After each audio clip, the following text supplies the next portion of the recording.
Hello and welcome to our second SharePoint training. Today we're going to talk about how to log into the Peer Advisor site and how to navigate around.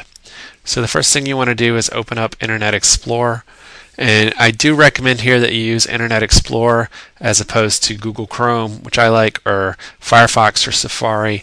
SharePoint just seems to work better with Internet Explorer.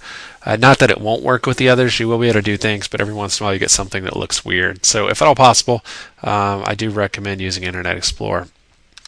Okay, to get to the Peer Advisor site, I've actually set up a shortcut URL so you don't have to memorize something really long. And it just goes like this: tiny, T-I-N-Y, url.com/tip advisor. So again, it's tinyurl.com/tip advisor, and you can also bookmark that. Once you type that in, it's going to come up and ask you for your username and password. If you don't remember your password, then see video number 1 about resetting it. So you're going to type that in.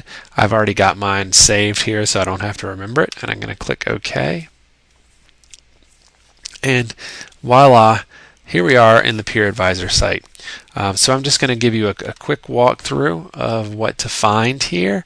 We're going to start on the left side with documents. The documents section over here on the left, it's basically a place to give you information that will help you in your role as a peer advisor.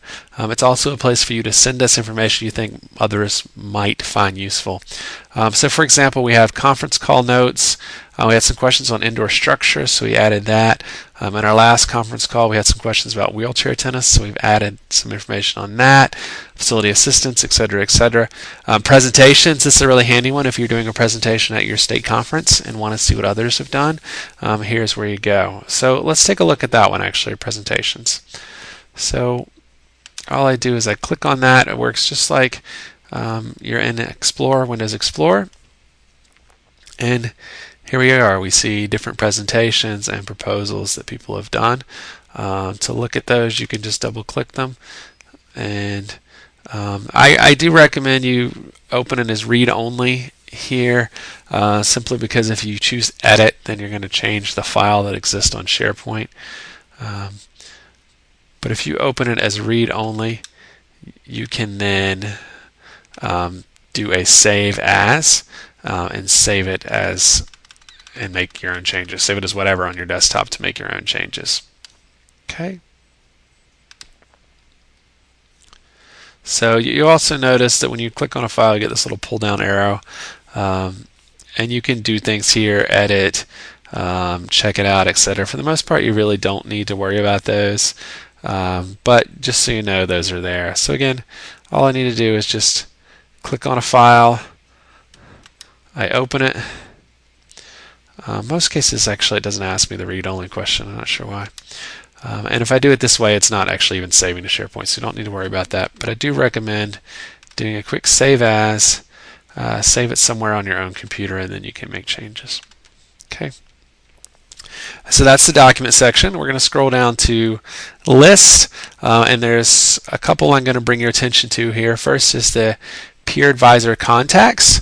So this is where you guys' information all exists. So if you want to reach out to your fellow peer advisors, here's their information.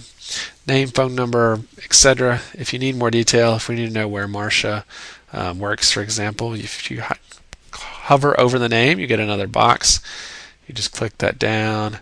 You can click edit item or export, whatever, and then you can see more detailed information. But for the most part, all you'll need is in this section.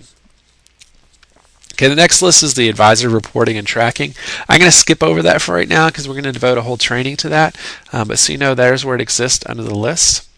The third one is related links and resources. This is similar to the documents of stuff we think you might find helpful.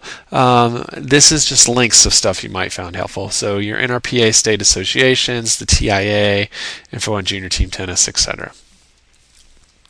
Okay, I'm going to skip over calendar because we don't use it that much, so I wouldn't worry too much about that. Discussion forum here is here. Again, we're going to devote another training to that, so I'm not going to spend a lot of time on that. Okay, so that covers our left side. The stuff in the center here is really just a repeat of what's over there. Here we have announcements.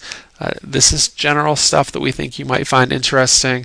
You know, we had a peer advisor win an award. We have an article on 10 and under tennis. These are posted here, and ideally you want those emailed to you. But again, I'm doing a lot of teasers here, but setting up your alerts is going to be another training. And calendar, I said, we don't use that much. And here we have related links and resources. And here we just have some fun pictures. So just a quick recap of what's here. Documents is what I recommend is probably one of your most important things. This is useful information for you, hopefully. If you see something, or if you don't see something there that you'd like added, just let us know. List your peer advisor contacts. For now is going to be the most important thing. We'll talk about advisor tracking later, but here's your peer advisor contacts and related links and resources. Discussion forum we'll talk about again. So that's how you log in, and that's a quick tour. If you have any questions, feel free to email me anytime. It's Eric Legg, and the email is ericlegg, all one word, and that's ERICLEGG @gmail.com. Again, ERICLEGG@gmail.com. So, oops, that's calendar. So thanks, and have a great day.